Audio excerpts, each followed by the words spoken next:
Hi all, this is Friday evening. Friday ആയതുകൊണ്ട് തന്നെ സ്കൂളിൽ നിന്ന് വന്നിട്ട് ഞാൻ നേരെ കിടന്നൊരു ഉറക്കം അങ്ങ് ഉറങ്ങി. സാധാരണ കുറച്ച് നേരം അങ്ങനെ വെറുതെ കിടക്കുമെങ്കിലും ഇപ്പം നന്നായിട്ടൊന്ന് ഉറങ്ങി കേട്ടോ. നിലു എണീറ്റിരുന്നു അതിൻ്റെ ഇടയിൽ. പിന്നെ ഞാൻ നോക്കിയപ്പോഴത്തേക്ക് ആലനുമായിട്ട് സോഫയിലിരിക്കുന്നു അവൻ. നോക്കാൻ ഒരാൾ താഴെ എത്തിയെന്ന് അറിഞ്ഞതുകൊണ്ട് ഞാൻ തകർത്തങ്ങ് ഉറങ്ങി. നാളത്തേക്കുള്ള പ്രിപ്പറേഷൻസ് ഒന്നും അധികം ചെയ്യാനില്ലല്ലോ. അതാണ് വെള്ളിയാഴ്ചയുടെ സുഖം. സത്യം പറഞ്ഞു കഴിഞ്ഞാൽ വീട്ടിൽ വന്നു കഴിഞ്ഞാൽ മൈൻഡ് ഭയങ്കര റിലാക്സ്ഡാണ്. നാളെ ബ്രേക്ക്ഫാസ്റ്റ് എന്താ, ലഞ്ച് എന്താന്നൊക്കെ പതുക്കെയൊക്കെ ആലോചിച്ചാൽ മതി. ഇനിയിപ്പോൾ ആലോചിക്കണമെന്ന് തന്നെ ഇല്ല. ഉറക്കം എണീറ്റ് വന്നിട്ടൊക്കെ ചിന്തിച്ച് തുടങ്ങിയാൽ മതി. ബാക്കി ദിവസങ്ങളിൽ മൊത്തം നമ്മുടെ ഈ ഒരു ഓട്ടമാണല്ലോ. കറി ഉണ്ടാക്കി വെക്കണം, ലഞ്ചിൻ്റെ കറികൾ ചെയ്ത് വെക്കണം, എന്നാലേ രാവിലെ കുറച്ച് നേരം ഉറങ്ങാൻ പറ്റൂ. ഇതിൻ്റെയൊക്കെ ഏറ്റവും വലിയ ഹൈലൈറ്റ് ഉറക്കമാണ്. നമ്മുടെ സ്കിന്നിന് ഇത്രയും നല്ല രണ്ട് സംഭവങ്ങൾ വേറെയില്ല, ഉറക്കവും വെള്ളം കുടിയും. അതുകൊണ്ട് ഞാനിപ്പോൾ പറ്റുമ്പോഴൊക്കെ ഞാൻ ഉറങ്ങി തീർക്കാറുണ്ട് കേട്ടോ. എനിക്കൊരു ഗ്യാപ്പ് കിട്ടിയാൽ ഞാൻ ആദ്യം ചിന്തിക്കുന്നത് കുറച്ച് നേരം കിടന്ന് ഉറങ്ങുന്നതിനെ കുറിച്ചിട്ടായിരിക്കും. അത് നിങ്ങൾക്കും അറിയാമല്ലോ, ഉറക്കമാണ് മെയിൻ. അപ്പോൾ വൈകുന്നേരത്തെ ഒതുക്കലൊക്കെ കഴിഞ്ഞ് കഴുകിയ പാത്രങ്ങളൊക്കെ എടുത്ത് വെച്ചിട്ട് മീൻകറി ഞാനൊന്ന് ചൂടാക്കി വെക്കുന്നുണ്ട്. ഇത് നമ്മൾ ഇന്നലെ വൈകുന്നേരം വെച്ച മീൻകറിയല്ലേ, ഇടയ്ക്കിടയ്ക്ക് ചൂടാക്കി വെക്കുമ്പോൾ അതിൻ്റെ ടേസ്റ്റ് കൂടും. പ്രത്യേകിച്ച് ഈ കുടംപുളിയൊക്കെ ഇട്ട കറിയുണ്ടല്ലോ, അതിങ്ങനെ ചൂടായിക്കൊണ്ടിരിക്കും തോറും ആ മീൻ ആ പുളിയൊക്കെ അങ്ങ് പിടിച്ച്. ഇന്നിപ്പോൾ വൈകുന്നേരം വന്നിട്ട് ഞാൻ കുറച്ച് ചോറെടുത്ത് തിന്നിരുന്നു. ആ എരിശ്ശേരിയുടെ പാത്രം അങ്ങനെയാണ് കാലിയായത്. ഒരു തുള്ളി എരിശ്ശേരി അതിലിരിക്കുന്നു. അപ്പോൾ ഞാൻ ഒരു പിടി ചോറിട്ട് കുറച്ച് മീൻകറി എടുത്ത് ഒരു കഷ്ണം വാളയെടുത്ത് കഴിച്ചു. ആ മീനിൻ്റെ മാംസത്തിന് തന്നെ ആ കറിയുടെ ഒരു പുളി, ഒരു ടേസ്റ്റൊക്കെ. അങ്ങനെ ഉറക്കം എണീറ്റ് ചോറ് ഒരു റൗണ്ട് കഴിച്ച്, പേരിന് കുറച്ച് ചോറേ കഴിച്ചുള്ളൂ കേട്ടോ. എനിക്ക് കറി ഒത്തിരി ഇഷ്ടപ്പെട്ടു. ഞാൻ വെച്ചതുകൊണ്ട് പറയല്ല, എനിക്ക് ഭയങ്കരമായിട്ട് ഇഷ്ടപ്പെട്ടു. അതുകൊണ്ട് ഞാൻ കുറച്ച് ചോറ് കഴിച്ചു. എന്നിട്ട് ബാക്കി ചോറ് ഞാൻ ഒരു പാത്രത്തിലേക്ക് മാറ്റി കുറച്ച് വെള്ളം, ടാപ്പ് വാട്ടറിൽ ഒഴിച്ച് വെക്കുന്നില്ല, ഞാൻ ഫിൽറ്റർ വെള്ളം തന്നെയാണ് എടുക്കുന്നത്. എനിക്ക് പഴങ്കഞ്ഞി കുടിക്കാൻ തോന്നുന്നു. അപ്പോൾ എനിക്ക് രാത്രി പഴങ്കഞ്ഞി കുടിക്കാനായിട്ട് ഞാൻ ഇൻസ്റ്റൻ്റായിട്ട് പഴങ്കഞ്ഞി ഉണ്ടാക്കിയെടുക്കുക. ബാക്കിയുള്ളവർക്കൊക്കെ നമുക്ക് ഗോതമ്പ് പുട്ട് പുഴുങ്ങി കൊടുക്കാം. മീൻകറി അത്യാവശ്യത്തിന് ഇരിപ്പുണ്ട്. ഇന്ന് ബ്രേക്ക്ഫാസ്റ്റിനും കൂടെ ചേർത്താണല്ലോ ഒത്തിരി പീസസ് ഇട്ട് വെച്ചത്. അപ്പോൾ ബ്രേക്ക്ഫാസ്റ്റിന് പുട്ടൊന്നും ചെയ്തില്ല, നമ്മൾ ബ്രെഡ് എടുത്തു. അപ്പോൾ ഇപ്പോൾ അതിൽ ആ ഫിൽറ്റർ വെള്ളമൊക്കെ ഒഴിച്ച് വെച്ചാൽ അത് ചേർത്ത് എന്താണെന്നറിയോ, ഇന്നലെ ബാക്കിയിരുന്ന ഒരു 2 ഡബ്ബ ചോറ് ഫ്രിഡ്ജിൽ ഇരിപ്പുണ്ടായിരുന്നു. ഒരു കുഞ്ഞു കുഞ്ഞു ഡബ്ബകൾ കേട്ടോ. അപ്പോൾ അമ്മ അത് ഇന്ന് ചോറ് വെച്ച് കഴിഞ്ഞപ്പോഴത്തേക്ക് അതും കൂടെ ചേർത്താണ് ഊറ്റി വെച്ചതെന്ന്. അപ്പോൾ പിന്നെ അതിൽ വെള്ളം ഒഴിച്ച് വെച്ചില്ലെങ്കിൽ ചീത്തയായിപ്പോവും. ഇതിപ്പോൾ മിഠായി ഫ്രിഡ്ജിൽ നിന്ന് എടുത്ത് കൊടുക്കണമെന്ന് പറഞ്ഞിട്ടുള്ള ബഹളമാണ് കേട്ടോ. ആലൻ്റെ ഒരു ഫ്രണ്ട് റിജോയുടെ വക കുറച്ച് മിഠായി ഇവിടെ വന്നിട്ടുണ്ട്. അതൊരു കുപ്പിയിലാക്കി ഫ്രിഡ്ജിൻ്റെ ഡോറിൽ വെച്ചിട്ടുണ്ട്. അപ്പോൾ ഇവനത് തുറക്കാൻ പറ്റുന്നില്ല ഫ്രിഡ്ജ്. ഞാൻ കുപ്പി തുറന്ന് മിഠായി എടുത്ത് കൊടുക്കണമെന്ന് പറഞ്ഞിട്ടുള്ള ബഹളമാണ്. നമ്മുടെ ഈ ഒരു വീഡിയോയുടെ തുടക്കത്തിൽ തന്നെ ഇവിടെ 2 പേര് മിഠായി തിന്നുകൊണ്ടിരുന്നേച്ചതാണ് നിങ്ങൾ കണ്ടുകൊണ്ടിരുന്നത്. ഞാൻ ഇവിടെ നിന്നപ്പോഴത്തേക്ക് ആലനും ഇവനും മിഠായി കഴിച്ചുകൊണ്ടിരിക്കുമായിരുന്നു. അപ്പോൾ അത് അവൻ കണ്ടു, സ്ഥലമെല്ലാം അവൻ കണ്ടു. അപ്പോൾ പിന്നെ വന്നിട്ട് എൻ്റെ അടുത്ത് ഫ്രിഡ്ജ് തുറക്കുക, അവൻ്റെ ഒരു ലാംഗ്വേജ് വെച്ച് തുറന്നാൻ പറ്റുന്നില്ല എന്നൊക്കെ പറഞ്ഞുകൊണ്ടിരിക്കുമായിരുന്നു. ഞാൻ ഓടിച്ചു. ഇപ്പോൾ 2 മിഠായി കഴിച്ചു, ഇനി മിഠായി കഴിക്കണ്ട, പഴംപൊരി ഉണ്ടാക്കി തരാമെന്നും പറഞ്ഞിട്ട്. അതെ, നമ്മളങ്ങനെ എപ്പോഴത്തെയും പോലെ പഴംപൊരി ഉണ്ടാക്കാൻ പോവുകയാണ്. എനിക്കിപ്പോൾ ഒരു കമൻറ്റ് വന്നതേ ഉള്ളൂ, ഒരു മണിക്കൂറായിട്ടുണ്ടാവും. ഞാൻ പഴംപൊരി ഉണ്ടാക്കാൻ പോവുക ചേച്ചി എന്നും പറഞ്ഞിട്ട്. എല്ലാവരും പഴംപൊരി ഉണ്ടാക്കുക, നല്ല രസമല്ലേ പഴംപൊരിയൊക്കെ നമ്മൾ തന്നെ ഉണ്ടാക്കി ചായയൊക്കെ ഇട്ട്. എനിക്ക് ഒരുപാട് ഇഷ്ടമുള്ള സമയമാണ് ഞങ്ങൾ ഈ ചായ കുടിക്കുന്ന സമയം കേട്ടോ. എൻ്റെ വീട്ടിൽ ഞാനങ്ങനെ കണ്ടിട്ടേ ഇല്ല അമ്മയും അപ്പനും കൂടെ ഒരുമിച്ചിരുന്ന് ചായ കുടിക്കുന്നതൊക്കെ. ഇവിടെ വന്നപ്പോൾ വൈകിട്ട് മമ്മി സ്കൂളിൽ നിന്ന് വന്ന ഉടനെ ഡാരലിനെയും ഡെല്ലേനെയും കുളിപ്പിച്ച്, പിള്ളേരന്നേരം ഞങ്ങളുടെ കൂടെ തന്നെയായിരുന്നു, സിറ്റാഡലിലായിരുന്നു പഠിച്ചുകൊണ്ടിരുന്നത്. അത് കഴിഞ്ഞ് ചായ ഇട്ട് കഴിഞ്ഞാൽ മമ്മിയും ഡാഡയും കൂടെ സിറ്റ് ഔട്ടിൽ പോയിരുന്ന ചായ കുടിക്കുന്നത്. അങ്ങനെ കാര്യമൊക്കെ പറഞ്ഞിട്ട് ഇതേ താഴെ ഒരു ചെണ്ട വന്നത് കണ്ടോ. ഫ്രിഡ്ജ് ഞാൻ തുറക്കാത്തതിന് ചെണ്ട ഇട്ടുകൊണ്ടിരിക്കുക. അങ്ങനെ ഏകദേശം ഒരു ലോഡ് ചെണ്ടയായപ്പോഴത്തേക്ക് ഞാൻ ഇതൊക്കെ ഇവിടെ വെച്ചിട്ട് പോയി ഫ്രിഡ്ജ് തുറന്ന് കൊടുത്തു കേട്ടോ. എന്നിട്ട് ആ ബോട്ടിൽ എടുത്ത് കൊടുത്തിട്ട് പറഞ്ഞു പപ്പയെടുത്ത് കൊണ്ടുപോയി തുറന്ന് തരാൻ പറയുന്നു. ഇനി പപ്പനും മോനും കൂടെ ആയിക്കോട്ടെ, അല്ലെങ്കിൽ പിന്നെ ഒരുപാട് മിഠായി ഞാൻ കൊടുക്കണമെന്നും പറഞ്ഞിട്ട് എൻ്റെ നേരെ വരും. അത് ആശാൻ പഴിച്ചാൽ കുറ്റമില്ലല്ലോ, എന്തെങ്കിലും ആയിക്കോട്ടെ എന്ന് കരുതിയിട്ട് അങ്ങനെ കൊടുത്തു വിട്ടു. അപ്പോൾ ഞാൻ പറഞ്ഞു വന്നത്, അപ്പോൾ അവർ എല്ലാ ദിവസവും വൈകുന്നേരം അങ്ങനെ ഒരുമിച്ചിരുന്നാണ് ചായ കുടിക്കുന്നത്. അപ്പോൾ അത് കാണുമ്പോഴേക്കും ഞാൻ അന്ന് മാരേജ് കഴിഞ്ഞ് വന്നപ്പോഴത്തേക്ക് തന്നെ ആലൻ മംഗലാപുരത്തായതുകൊണ്ട് അങ്ങനെ ടീ ടൈം ഒന്നും നമുക്ക് ഒരുമിച്ച് കിട്ടിയിട്ടൊന്നും ഇല്ലായിരുന്നു. അപ്പോഴേക്കും ഞാനിങ്ങനെ ആലോചിക്കും, മക്കളൊക്കെ ആയി, ചെറുമക്കളൊക്കെ ആയാലും ഒരുമിച്ചിരുന്ന് ചായ കുടിക്കണമെന്ന്. ഈ ചായയും കാപ്പിയും എന്നൊക്കെ പറയുന്ന സംഭവം ഒറ്റയ്ക്കിരുന്ന് കുടിക്കുന്നതേ മഹാബോറാണ്. ഇന്നാണെങ്കിൽ എനിക്ക് നല്ല ഉറക്കക്ഷീണം ഉണ്ടായിരുന്നു കേട്ടോ. അതിനൊരു കാരണമുണ്ട്, സത്യം വെളിപ്പെടുത്തിയാൽ ഇപ്പോൾ എല്ലാവരും അറിയും, എന്നാലും ഞാൻ പറയുക. ഇന്ന് അംഗൻവാടിയിൽ ഒരു മീറ്റിംഗ് ഉണ്ടായിരുന്നു കേട്ടോ. അതിനായിട്ട് സ്കൂളിൽ നിന്ന് ഞാൻ ലഞ്ച് കഴിച്ചിട്ട് തിരിച്ച് ചെന്ന് ഒരു ഹാഫ് ആൻ അവർ കഴിഞ്ഞപ്പോഴത്തേക്ക് തന്നെ 2 മണിക്കായിരുന്നു മീറ്റിങ്ങിന് വിളിച്ചു. അവിടെ പോയി ഇങ്ങനെ ഇരുന്നപ്പോഴത്തേക്ക് നല്ല കാറ്റ്, നല്ല സുഖം. അവിടെ ഇരുന്ന് ഞാനിങ്ങനെ ഉറക്കം തൂങ്ങിക്കൊണ്ടിരിക്കുമായിരുന്നു കേട്ടോ. എൻ്റെ ഇടയ്ക്കിടയ്ക്ക് ഇനി വേറെ ആരെങ്കിലും എന്നെ ശ്രദ്ധിക്കുന്നുണ്ടോ എന്നും കൂടെ ഞാൻ നോക്കുന്നുണ്ടായിരുന്നു. നമ്മുടെ ഇവിടുത്തെ അംഗൻവാടി ടീച്ചർ ക്ലാസ് കഴിഞ്ഞ് ഇറങ്ങിയപ്പോഴത്തേക്ക് പറയുന്നുണ്ടായിരുന്നു, നയോണയ്ക്ക് എന്ത് പറ്റി? ഞാൻ വിചാരിച്ചു എന്നോട് വല്ല പിണക്കമുണ്ട്. ഞാൻ പറഞ്ഞു ഞാൻ ആരെയും കണ്ടില്ല, ഞാൻ നല്ല രീതിക്ക് അവിടെ നിന്ന് ഉറക്കം തൂങ്ങുമായിരുന്നു എന്ന്. ഇങ്ങനെ മീറ്റിങ്ങൊക്കെ നടക്കുന്ന സമയത്ത് അല്ലെങ്കിൽ പള്ളിയിലിരിക്കുന്ന സമയത്തൊക്കെ എനിക്ക് നല്ല രീതിയിൽ ഉറക്കം വന്നാൽ ഞാൻ ചെയ്യുന്നൊരു ടെക്നിക്ക് എന്ന് പറഞ്ഞു കഴിഞ്ഞാൽ ഉറക്കം തൂങ്ങുന്ന 5 പേരെ കണ്ടുപിടിക്കാൻ നോക്കും. പക്ഷേ ഇപ്രാവശ്യം അത് നടന്നില്ല. കാരണം ഞാൻ ചെന്നപ്പോൾ മീറ്റിംഗ് തുടങ്ങിക്കഴിഞ്ഞു. എനിക്ക് കിട്ടിയ ചെയറാണെങ്കിൽ ഏറ്റവും ഫ്രണ്ടിൽ. ഈച്ചയല്ല കേട്ടോ, കൊതുകാണ്. ഇഷ്ടം പോലെ കൊതുക്. എന്നെ ഇപ്പോൾ എന്താ മാതാവിൻ്റെ സ്വർഗ്ഗാരോഹണമൊക്കെ കണക്ക് എന്നെ ഇപ്പോൾ വേണമെങ്കിൽ തൂക്കി എടുത്തുകൊണ്ട് പോകും. ഞാൻ ഓരോ കാലം മാറ്റിയൊക്കെ കുന്തുന്നതാണ് ഇടയ്ക്ക് ഞാൻ ഈ ഫ്രെയിമിൽ നിന്ന് പോകുന്നത്. അത്രയ്ക്ക് കൊതുക്, അമ്മാതിരി കൊതുക്. അപ്പോൾ അംഗൻവാടിയിലെ നമ്മുടെ മീറ്റിങ്ങിൻ്റെ കാര്യം ഇതായിരുന്നു കേട്ടോ. ഞങ്ങളുടെ ഇവിടെയൊക്കെ ഡെങ്കു കൂടുന്നുണ്ട്. നമ്മുടെ ഈ വീട് നിൽക്കുന്ന സ്ഥലം കുരിശുമൂടാണെന്ന് ഞാൻ പറഞ്ഞിട്ടുണ്ടല്ലോ. ഇത്തിരി അപ്പുറത്തോട്ട് പോയാൽ കാക്കത്തോപ്പ് എന്ന് പറഞ്ഞ സ്ഥലമുണ്ട്. അതാണ് ഇവിടെ ഇത്രയും കാക്ക. അവിടെ ആണ് ഇതിൻ്റെ ഇപ്പോൾ ഒരു ഹബ്ബ് പോലെ ഒത്തിരി ആൾക്കാർക്ക് ഡെങ്കു വന്നതെന്നാണ് പറയുന്നത്. അവിടെ അവർ നോക്കിയപ്പോഴായിരുന്നെങ്കിൽ കിണറുകൾ എല്ലാം പോസിറ്റീവായിരുന്നു എന്ന്. കൊതുക് മുമ്പ് ഇങ്ങനെ ഫ്രഷ് വാട്ടറിൽ മാത്രമാണ് ഈ ഡെങ്കു കൊതുകുകൾ എഗ്ഗ് ഇട്ടുകൊണ്ടിരുന്നത്. പക്ഷേ ഇപ്പോൾ അവർ അതൊക്കെ മാറ്റി. കൊതുകുകൾ അവരുടെ രീതികളൊക്കെ മാറ്റി കിട്ടുന്ന വെള്ളത്തിലൊക്കെ മുട്ടയിടാൻ തുടങ്ങിയത്ര. അങ്ങനെ മിക്ക കിണറുകളും പോസിറ്റീവായിരുന്നു. അപ്പോൾ നമ്മൾ ശ്രദ്ധിക്കണം, മണി പ്ലാന്റ് ഒക്കെ വെക്കുന്ന വെള്ളം നോക്കണം എന്നൊക്കെ പറഞ്ഞിട്ട്. ഏതായാലും ഒരു 2 മാസം മുന്നേ തന്നെ കിച്ചണിലുള്ള സകലതും ഞാൻ മാറ്റിയായിരുന്നു. ആകെ ഇപ്പോൾ കിച്ചൻ്റെ ഈ ഒരു സൈഡിൽ ഒരു മണി പ്ലാന്റ് മാത്രമേ ഇരിപ്പുള്ളൂ. എന്നാൽ ഈ പേടി കൊണ്ട് ഞാൻ ഇടയ്ക്കിടയ്ക്ക് അതിൻ്റെ വെള്ളം മാറ്റുന്നുണ്ട് കേട്ടോ. പക്ഷെ അവർ പറയുന്നതനുസരിച്ചാണെങ്കിൽ നമ്മൾ വെള്ളം മാറ്റിയിട്ട് കാര്യമില്ല. ഇത് ജലാംശം ഒന്ന് തട്ടിയാൽ മതി. അതായത് വെള്ളത്തിനും പാത്രത്തിനും വക്കിലായിട്ട് മറ്റുമൊക്കെ മുട്ടയിടും. അപ്പോൾ അങ്ങനെയാണെങ്കിൽ നമ്മൾ വെള്ളം മാറ്റിയാലും മുട്ട അവിടെ തന്നെ കാണും. പഴംപൊരി ഉണ്ടാക്കാനായിട്ട് അത് വെച്ചതും പോയി എൻ്റെ കക്കേര എന്നും പറഞ്ഞ് പൊക്കി എടുത്തുകൊണ്ട് വന്നു. എനിക്കാണെങ്കിൽ ഇനി ഞാൻ പറഞ്ഞില്ലേ, ഇവൻ നിന്നപ്പോഴേക്കും എപ്പോഴും പൊള്ളിയിട്ടുള്ളത്. എനിക്ക് അതിൻ്റെ ടെൻഷനും ഉണ്ട്. പിന്നെ ഞാൻ അവൻ്റെ അടുത്ത് ഇങ്ങനെ ഷീൽഡ് പോലെ ആ പാൻ്റെ പിടി എൻ്റെ കയ്യിൽ പിടിച്ച് തിരിച്ചുകൊണ്ടേ ഇരിക്കുമായിരുന്നു. എന്നിട്ടും നിർത്തുന്നില്ല. മിഠായി തിന്ന് കഴിഞ്ഞു. അപ്പോൾ ഇനിയിപ്പോൾ പമ്പൊരിക്ക് വെയിറ്റ് ചെയ്തുകൊണ്ടിരിക്കുക. പമ്പൊരി എന്നും പറഞ്ഞിട്ട് ഞാനത് തരാടാ പതുക്കെ ആവട്ടെ എന്നൊക്കെ പറയുന്നതിനാ കരഞ്ഞ് കാണിക്കുന്നത്. അഭിനയമാണ് കേട്ടോ, കരച്ചില്ല, കണ്ണീരൊന്നുമില്ല. നിലു ഇപ്പോൾ കരയുമെന്ന് പറഞ്ഞിട്ട് ഇങ്ങനെ നിന്ന് അഭിനയിക്കും. പിന്നെ ഞാൻ പറഞ്ഞു ഇവിടെ നിന്ന് കഴിഞ്ഞാൽ പൊള്ളും, ഇപ്പോൾ ഇത് പൊട്ടിത്തെറിക്കും എന്നൊക്കെ. ഒരു രക്ഷയില്ല, പോകുന്നില്ല. അവസാനം അറ്റ കൈക്ക് ഞാൻ പറഞ്ഞു ഞാൻ മിക്സി ഓൺ ചെയ്യാൻ പോവുക, ഇപ്പോൾ കുക്കറും അമ്മ എടുത്ത് വെക്കുമെന്നൊക്കെ പറഞ്ഞപ്പോഴത്തേക്ക് ആൾ തിരിച്ച് വീണ്ടും അലൻ്റെ അടുത്തേക്ക് പോയി. ഇന്ന് കുക്കു സാറിന് ഒരു പേഴ്സണൽ എൻക്വയറി ഒക്കെ ഉണ്ടായിരുന്നു കേട്ടോ. ഒരു fan boy fan girl movement ഒക്കെ ഉണ്ടായിരുന്നു. ഞാൻ ആ സംഭാഷണം ചോർത്തിയിട്ടുണ്ട്. ഞാനിപ്പോൾ കേൾപ്പിച്ചു തരാവേ.